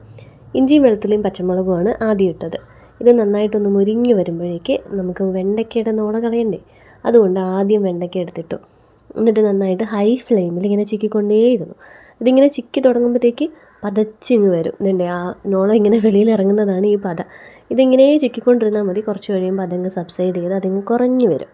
ആ സമയത്ത് നമുക്ക് ബാക്കി പച്ചക്കറികളും സവാളയും എല്ലാം കൂടെ ഒരുമിച്ചങ്ങ് ആഡ് ചെയ്ത് കൊടുക്കാം കേട്ടോ. ഇതെല്ലാം നല്ല രീതിയിൽ എണ്ണയിലൊന്ന് വഴറ്റിയിട്ട് ആവശ്യത്തിനുള്ള ഉപ്പും മഞ്ഞൾപ്പൊടിയും ആഡ് ചെയ്ത് കൊടുക്കാം. നമ്മൾ വറുത്തെടുത്ത തേങ്ങയുടെ കൂട്ടത്തിൽ മഞ്ഞൾപ്പൊടി ഇട്ടിട്ടില്ല. മുളക് പൊടിയും മല്ലിപ്പൊടിയും മുഴുവൻ കുരുമുളകും ജീരകവും മാത്രമാണ് ആ തേങ്ങയിൽ ചേർത്തിട്ടുള്ളത്. അപ്പോൾ ആവശ്യത്തിനുള്ള മഞ്ഞൾപ്പൊടിയും ഉപ്പും കൂടി ഇട്ട് നന്നായിട്ട് ഇളക്കി കുറച്ച് നേരം ഒന്ന് എണ്ണയിൽ വഴറ്റി ആ പൊട്ടറ്റോ ഒക്കെ നല്ല രീതിയിലൊന്ന് വഴന്ന് വരുമ്പോൾ ഇതിനി പുളിവെള്ളത്തിൽ വേണം കിടന്ന് വേവാനായിട്ട്. പുളി കുറച്ച് നമ്മൾ വെള്ളത്തിലിട്ട് വെച്ചിട്ടുണ്ടല്ലോ. ഇത് ഏകദേശം ഒന്ന് വഴന്നു എന്ന് തോന്നുമ്പോഴത്തേക്ക് പുളിവെള്ളം ഒഴിച്ച് തീ സിമ്മാക്കിയിട്ട് അടച്ച് വെച്ച് വേവിച്ചെടുക്കാം. ഒരു 10 മിനിറ്റ് വേണമെന്നില്ല, അതിന് മുമ്പ് വേവും. പൊട്ടറ്റോ ഉള്ളതുകൊണ്ട് ഇത്തിരി സമയമെടുക്കും. അപ്പോൾ ഇതെല്ലാം കൂടെ ഇവിടെ നിന്ന് വേവുന്ന സമയത്തിന് നമുക്ക് മറ്റേത് അരച്ചെടുക്കാം. അരപ്പ് വെള്ളം തൊടാതൊക്കെ അരച്ച് വെച്ച് കഴിഞ്ഞിട്ട് എണ്ണ തെളിഞ്ഞ് വരുന്നവർ അരയ്ക്കണം കേട്ടോ. ഇങ്ങനെ അത്രയും ജാറ് ചിലപ്പോഴൊക്കെ ചൂടാവും, എന്നാലും എണ്ണ തെളിഞ്ഞ് വരുന്നവരെ അരയ്ക്കണം. അതായത് നല്ല രീതിക്ക് അരയ്ക്കണം, എന്നാലേ അതിൻ്റെ ഒരു രുചി കറക്റ്റായിട്ട് കിട്ടത്തുള്ളൂ. അപ്പോൾ അതവിടെ എടുത്ത് മാറ്റി വെച്ചിട്ട് ഞാൻ 3 പീസ് വാള ഇരുന്നത് എടുത്ത് ഫ്രൈ ചെയ്യാനായിട്ടിട്ടു. ഇതാണ് ലാസ്റ്റ് പീസുകൾ. കഴിഞ്ഞു. കുക്കു സാറ് നേരത്തെ മേടിച്ച ആ കാർഡും ഒക്കെ കൊണ്ട് വെളിയിൽ പോയിട്ടുണ്ട് കേട്ടോ കളിക്കാനായിട്ട്. ഇത് പോരാഞ്ഞിട്ട് അലൻ്റെ ഒരു ഫ്രണ്ടിൻ്റെ കൂടെ കയറി പോയിട്ട് ജസ്റ്റിൻ്റെ കൂടെ പോയിട്ട് അവനെ കൊണ്ട് മേടിപ്പിച്ചു വന്നു 2 പാക്കറ്റ്. ഇപ്പോൾ കാർഡ് കുറച്ച് അധികം ഉള്ളതുകൊണ്ട് ഇന്നിന് വീട്ടിൽ കയറാൻ കുറച്ച് സമയമെടുക്കും. ഞാൻ കുറച്ച് ശർക്കരയാണ് ചീകി വെച്ചത് തീയലിലേക്ക് ഇടാനായിട്ട്. കല്ല് മാതിരി ഇരിപ്പുണ്ടായിരുന്നു. അങ്ങനെ അത് വളരെ പ്രയാസപ്പെട്ട് കുറച്ച് ചീകി വെച്ചു. മീനൊക്കെ തിരിച്ചിട്ട് കഴിഞ്ഞപ്പോഴേക്ക് പച്ചക്കറികൾ വെന്തു. ഇതിലേക്ക് നമ്മൾ അരച്ച ആ ഒരു കൂട്ടിട്ട് ജാറ് കഴുകിയ കുറച്ച് വെള്ളം കൂടി ഇട്ട് നന്നായിട്ട് ഇളക്കി മിക്സ് ചെയ്തിട്ട് നിങ്ങൾക്ക് വേണ്ട കൺസിസ്റ്റൻസിയിൽ വെള്ളം ആഡ് ചെയ്യാം. വെള്ളം കൂടിപ്പോയാൽ തേങ്ങ വേറെയും, അതായത് ആ തേങ്ങ അരപ്പ് പിരിഞ്ഞ് വേറെയും വെള്ളം വേറെയായിട്ട് കിടക്കും. ഒരു കുഴഞ്ഞ പരുവത്തിലിരിക്കുന്നതാണ് തീയലിന് നല്ലത്. എൻ്റെ ഒപ്പീനിയൻ അങ്ങനെയാണ് കേട്ടോ. നിങ്ങൾക്ക് ഇഷ്ടമുള്ള അളവിൽ വെള്ളം ചേർത്തോ. എന്നിട്ട് ആ ശർക്കരയും കൂടി ഇട്ട് കൊടുത്തു. വെള്ളം ഇത്തിരി കൂടെ ചേർക്കാമെന്ന് തോന്നിയതുകൊണ്ട് കുറച്ചും കൂടെ ചേർത്ത് നന്നായിട്ട് ഇളക്കി ചട്ടിയുടെ സൈഡൊക്കെ വടിച്ച് ഇതിന് കുറച്ച് നേരം അങ്ങനെ അടഞ്ഞിരുന്ന് വേവണം. ടേസ്റ്റ് നോക്കുമ്പോഴത്തേക്ക് ചിലപ്പോൾ ഈ തക്കാളിക്ക് പുളി ഇല്ലെങ്കിൽ ഇതിനൊരു പുളി വരത്തില്ല. അങ്ങനെ ഉണ്ടെങ്കിൽ മാത്രം ഒരു ഇത്തിരി വിനാഗിരിയും കൂടി ഇതിൻ്റെ അകത്തോട്ട് ആഡ് ചെയ്ത് കൊടുക്കാം. ഞാനിപ്പോൾ വിനാഗിരി ചേർക്കുന്നില്ല, കാരണം ടേസ്റ്റ് ചെയ്തപ്പോഴത്തേക്ക് അത്യാവശ്യത്തിന് പുളിയുണ്ട്. ഈ സന്ധ്യയ്ക്ക് 6 മണിക്ക് കൂട്ടി കയറുന്ന കണക്കത്തെ ബഹളമായി ഇപ്പോൾ ഈ കാക്ക ഉണ്ടാക്കുന്നത്. എനിക്ക് തോന്നുന്നു ആരെങ്കിലും മീൻ വെട്ടിയിട്ടുണ്ടാവും. ശാന്താൻ്റിയോ അപ്പുറത്തെ വീട്ടിലെ ചേച്ചിയോ അങ്ങനെ മീൻ വെട്ടിയിട്ടുണ്ടാവും. അവിടെ ഒരു വലിയ ചീലാന്തി മരമുണ്ട് നമ്മുടെ അലക്കലിൻ്റെ പുറകിലായിട്ട്. അപ്പുറത്തെ കെട്ടില്ലാതെ നിൽക്കുന്നത്. ഈ മീൻ വെള്ളമൊക്കെ വരുമ്പോഴത്തേക്ക് മീനൊക്കെ കൊണ്ടിടുമ്പോൾ എല്ലാം കൂടെ പറന്ന് മീനൊക്കെ എടുത്ത് കൊത്തി, അതാണ് ആ ബഹളമെന്ന് തോന്നുന്നു. ആരോ മീൻ കണ്ടിച്ചതിൻ്റെ വെള്ളം മറ്റും ഒഴിച്ച് കാണും. അല്ലെങ്കിൽ ഫുഡ് കഴിച്ചതിൻ്റെ ഉച്ചഭക്ഷണമൊക്കെ കഴിഞ്ഞതിൻ്റെത് കൊണ്ട് തട്ടിക്കാണും. എല്ലാം കൂടെ കാക്കിയെന്നും പറഞ്ഞ് ബഹളം. അലൻ അവിടെ ഫിഷ് ടാങ്കൊക്കെ ക്ലീൻ ചെയ്ത് വീടൊക്കെ മോപ്പ് ചെയ്തുകൊണ്ടിരിക്കുക. അപ്പോൾ ഞാനും എൻ്റെ പണികളൊക്കെ ഒതുക്കുമല്ലോ. ഞങ്ങൾ രണ്ടുപേരും ആവശ്യത്തിലധികം പണിയെടുത്തുകൊണ്ട് ഞങ്ങൾക്ക് രണ്ടുപേർക്ക് മാത്രമേ ഇന്ന് ജ്യൂസ് ഉണ്ടാക്കിയിട്ടുള്ളൂ. കുക്കു സാർ എന്തായാലും പുറത്താണ്. അവനെ വിളിച്ചാൽ ഇപ്പോഴെങ്കിലും വരുത്തൊന്നുമില്ല. പിന്നെ നിലവിളിയായിരിക്കും. എനിക്ക് ആകെ കിട്ടുന്ന സാറ്റർഡേ സൺഡേ ആണെന്നൊക്കെ പറഞ്ഞിട്ട്. നിലു ഈ ഏരിയയിലെങ്ങും ഇല്ല. ഇതാണ് എൻ്റെ തീയലിൻ്റെ ഫൈനൽ ലുക്ക്. അവിടെ ക്ലീനിങ് ഒക്കെ ഏകദേശം കഴിഞ്ഞു. ന്യൂസ് ഇട്ടുകൊണ്ടിരിക്കുകയാണ് കേട്ടോ. ഇലക്ഷൻ്റെ ഇപ്പോഴും അതിങ്ങനെ കണ്ടുകൊണ്ടിരുന്ന് ജ്യൂസൊക്കെ കുടിച്ചു. പിന്നെ കുക്കു സാറിനെ വിളിച്ച് വീട്ടിൽ കൊണ്ടുവന്നു ഭക്ഷണം കൊടുക്കാനായിട്ട്.